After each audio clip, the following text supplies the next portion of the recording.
Hey everybody, happy Monday. I'm going to dive right in on this. I keep seeing content where people are disparaging 12-step recovery.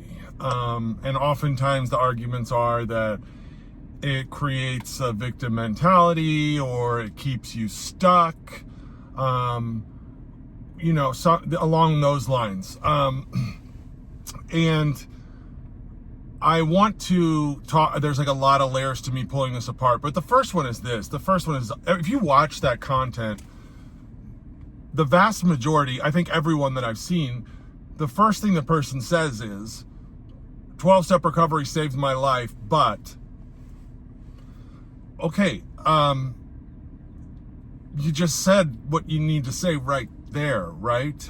Because if that's the case, how can we then come back and disparage this thing? And I'm not saying that you don't have the right to have opinions about things, but to be public about renouncing this thing that saved your life, I mean, you have to realize that's going to be doing harm to people who are potentially seeking a solution to their problem, right?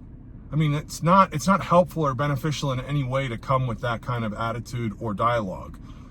So that's one thing. But what I really want to say is, man, for people making that argument, what I often feel like saying to them is, look, man, like, you quit school in 6th grade, you were mad that you weren't prepared for the SATs, and then you go blame the school system for it. And so let me put that in the context of 12-step recovery.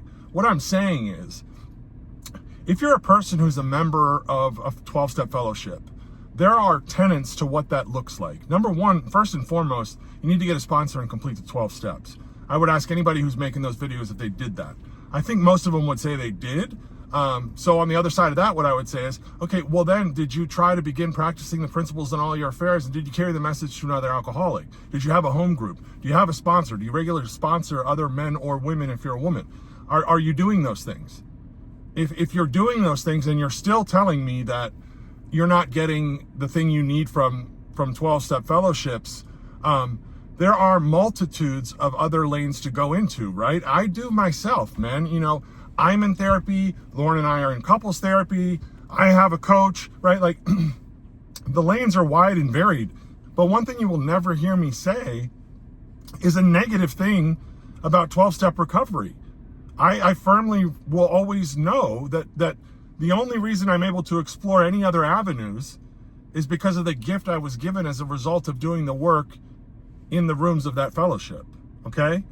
And I think people forget that. And again, like I said, I'm only making this video because I think it's dangerous for people to talk like that and put that out there to people who may be seeking a solution that need that help. And I would ask again, what is the value add of you making that content and speaking that way? Like, I don't understand. Here's another analogy for you if it's a little too niche of what I'm talking about in terms of like 12-step recovery. If you walk up to a house that's been standing since 1800, you look at that house and you go, wow, that's impressive that thing is still standing there. Look at, that framing structure is impressive. What materials did they use? And then you don't even give any reverence to the foundation of that house. The house is standing on that foundation. And so no matter what lane you've gone into post, never forget where your foundation was. That's what I'm talking about. So I hope you guys have a great Monday, and talk to you all soon.